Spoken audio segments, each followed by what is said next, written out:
الحمد لله والصلاة والسلام على رسول الله أما بعد. أعوذ بالله السميع العليم من الشيطان الرجيم وإن تعدوا نعمة الله لا تحصوها. ډیرو محترمو اوریدونکو کتونکو مسلمانانو ورونو، د الله جل جلاله په موږ او تاسو باندې ډیر زیات نعمتونه دي. والله جل جلاله خپله فرمایي چې ما په تاسو باندې دونه نعمتونه کړي دي که تاسو شمارېدلی نه شئ. الله فرمایي په بل ځای کې وفي انفسکم افلا تبصرون. ځان له کې تاسو د خپل نفسونو کې سوچ وکئ چې ستاسو په دې نفس کې زما څومره نعمتونه دي او د قدرت نښې دي، نو تاسو ته به بیا پته ولګېږي او تاسو به دا ونشمارئ. واقعا بدن کې که مو شروع وکړو، که دا یو نفس نه شروع وکړو، ساه اخیستلو نه شروع وکړو، نو موږ به د هغې هغه شکر ادا نه کړو. د الله پاک ډېر زیات نعمتونه دي په موږ باندې. یو د هغې نعمتونو نه هغه دا ده چې په موږ باندې وسعت او فراخي راوستې ده په هر جانب کې. په باب د وسایلو کې د سفر کې مثال په طور مخکې به خلک په اوښانو باندې دې سورلو باندې تلل، پیدل به تلل، اوس هغه په ګاړو باندې بدل شوي دي، هغه په جهازونو باندې بدل شوي دي. همدغه رنګې په باب د لباسونو کې وسعت فراخي په موږ باندې الله جل جلاله ډېره زیاته کړې ده زموږ په دې عصرونو او په دې زمانه کې. همدغه رنګې د هغه فضل او کرم او وسعت په موږ باندې په باب د رزقونو کې ډېر زیات دی د پخوانه.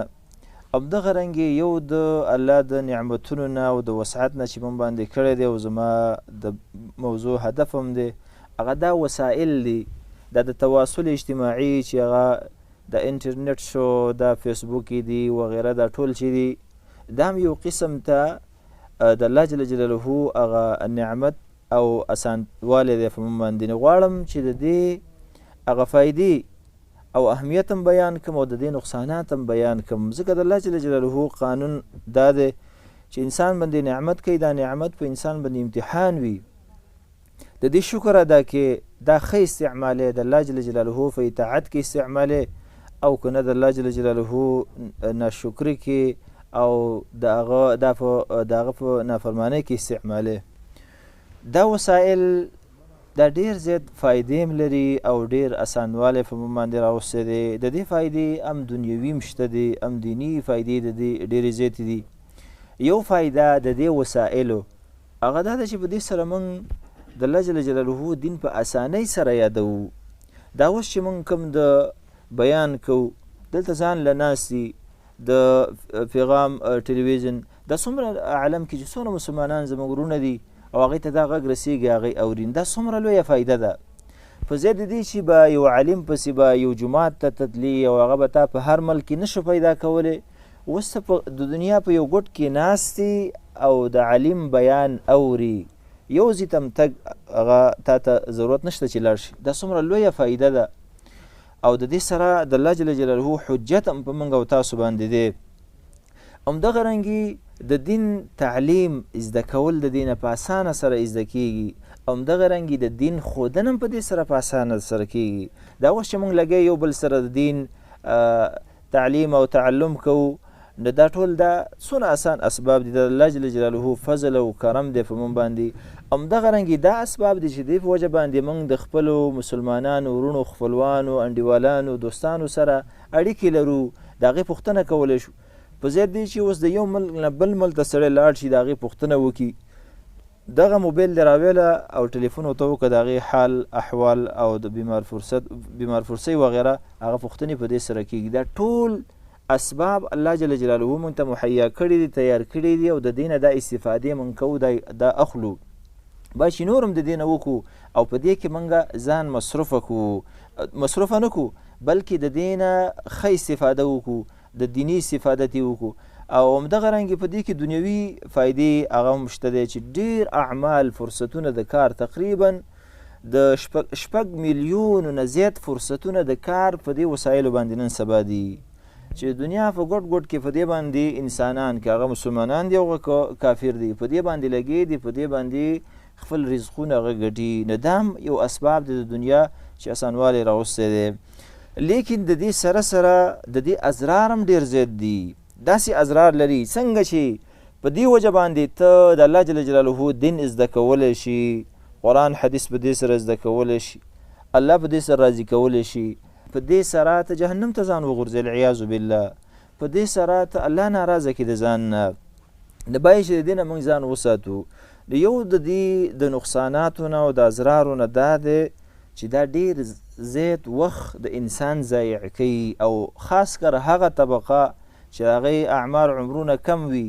د احصایي د نګاه نه د هغې د احصا نه هغې وایي چې تقریبا د 14 نه 18 کالو پورې عمر دا قسم انسانان چې کم دي ځوانان د شپه ورځ کې 9 ګنټې په اوسط ډول سره دا استعمالوي. تاسو سوچ کوئ 9 ګنټې یو ځوان دی، ماشوم دی، 14 کلن، 14 کلن، 15 کلن 9 ګنټې ورکړي د خوب نه، یعنې دا ډېرې ګنټې تا دې ته ورکړي، نو دا عمر دی تباه شه. 15 کاله عمر دی، 10 کاله هغه شپه مثال په طور 10 دی ورځ شوه، په دې ورځ کې د 9 ګنټې دې مصیبت ته دې ورکوه، هغه دې په هغه څه کې استعمال کړي چې الله دې د ځان نه پرې ناراضه کړي. دا څومره لوی بدبختي ده. همدغه رنګې د دې بل نقصان هغه دا دی، په دې سره انسان خاص کر مسلمان هغه الحاد اوري، همدغه رنګې په دې سره بدعات اوري، په دې سره شرکیات، لکه څنګه چې په دې کې خیر روان دی نشریږي، همدغه رنګې په دې کې شرم نشریږي. ملحدین لګیا دي پکې خپل الحاد ته پکې کار کوي، مبتدعین لګیا دي خپل بدعات پکې هغه نشروي، مشرکین پکې خپل شرکونه او داسې نور پسې ورځه. نو باید چې مسلمان په حذر کې وي او ډېر یخ وي، بیدار وي چې دغه غلطې شبکې ده راګیر نه کړي.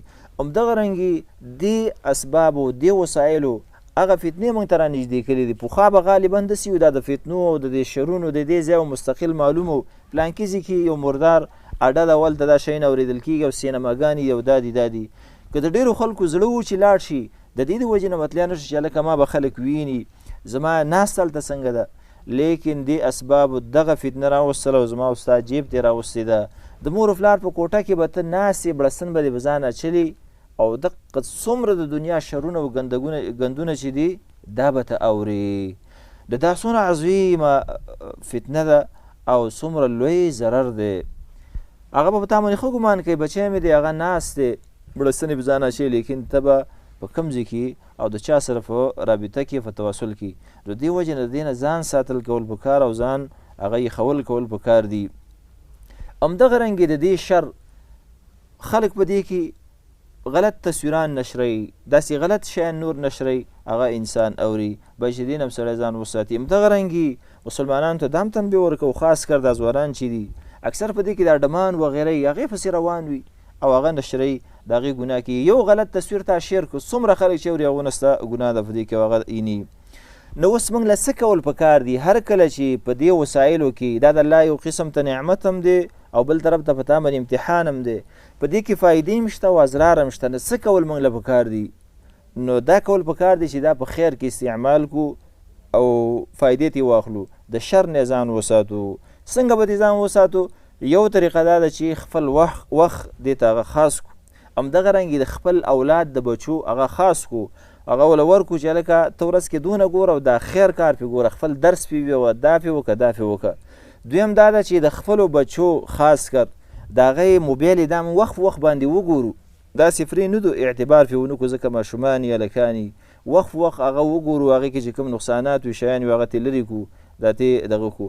همدغه رنګې هغې داسې آزاد پرېنږدو او همدغه رنګې موږ خپل ځانونو باندې کنټرول راولو او دې شیانو کې دا استعمال نه کړو. خپل اهل خپل بچو ته دا وصیت وکړو چې لکه دا غلط قنوات او دا دغه مه اورئ، غلطې صفحې پیجونه مه ګورئ، د الحاد مه ګوره، د شبهاتو مه ګوره، د مبتدع مه ګوره، د مشرک مه ګوره.